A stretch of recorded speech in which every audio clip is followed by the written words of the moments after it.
Hey loves, it's Nika with Heads Up Headgear, coming to do a really quick head wrap tutorial for you guys today. Not really sure what I want to call this one. Rob tends to call it the train through the tunnel, but I'm just going to go ahead and get started so you guys can see what it looks like. I want to apologize in advance. I'm in a tiny room and the lighting in here is not that great, so hopefully you guys can see me. So the first thing we're going to do is grab your favorite Heads Up Headgear short wrap. This style can also be done with one of our bigger sheer wraps, but we tend to use the short one for this one. And the first thing you want to do is find the center of the wrap.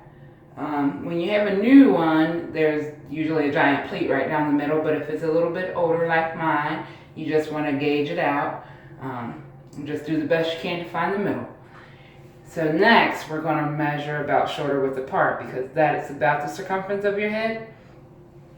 And now we're going to fold this wrap up like a paper fan.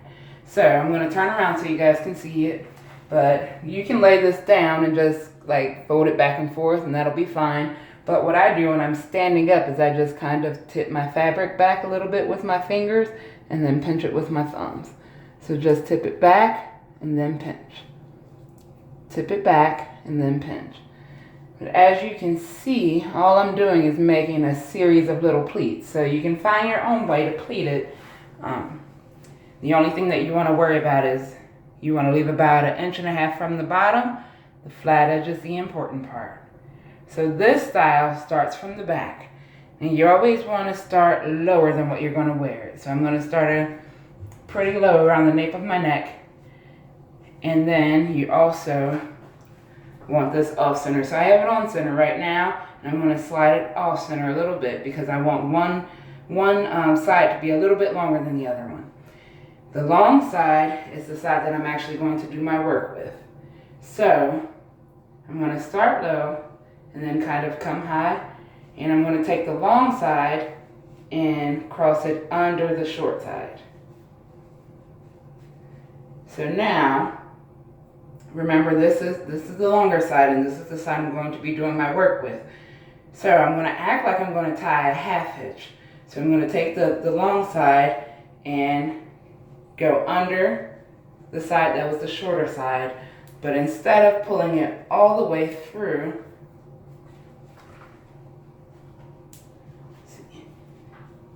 I have make it kind of a loop here.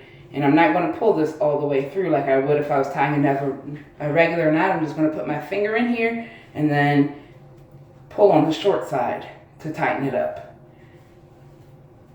So now, as you can see, I kind of have this craziness going on. I have this thing in the middle and the two tails, and nobody can tell what the heck I'm doing. So what you want to do, and this is why Robert calls it the train through the tunnel. So you want to take one of your tails or your train and stick it through the center or the tunnel.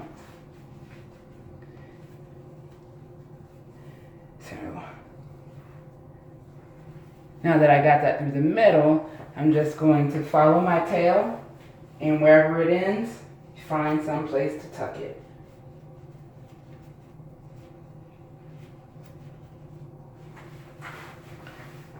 So now I'm going to do the same thing with the other tail.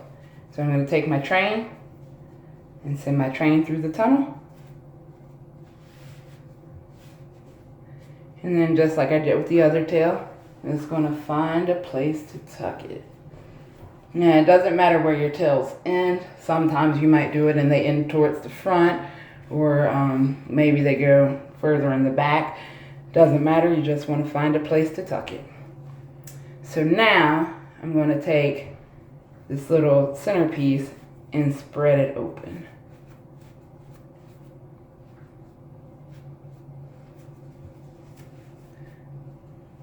Right, and do like any final adjustments you want.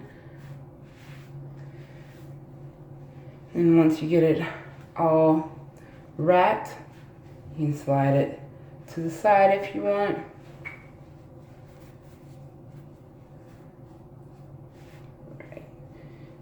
Move my back just a little bit. And I have my hair in a ponytail right now, but that was just so that you guys could see it a little better. So I'm going to turn around to give you the full view. But you don't actually have to have your hair in a ponytail. I usually wear my hair down, or maybe like in a bun when I wear this style. I just put my hair up in a ponytail so you guys could see it a little bit better. And now, you don't have to cover your ears. The wrap tends to look a little bit better if you cover at least the tip of your ears. So I have the tip of my ears covered, but you also want to make sure you want to try to keep the edges flat. So you see here how I have like this flat edge all the way around. That just makes it pop a little bit more. And a great way to spice up this style is to like throw on a pair of cute earrings. That's it, ladies. Basic head wrap style. Like I said, Rob likes to call this one the train through the tunnel. I don't know what I call it. It's just like a headband with a little poof right there, but super sexy, super easy. And that's it, ladies. Thanks for watching. Until next time, peace and love. See you later. Bye.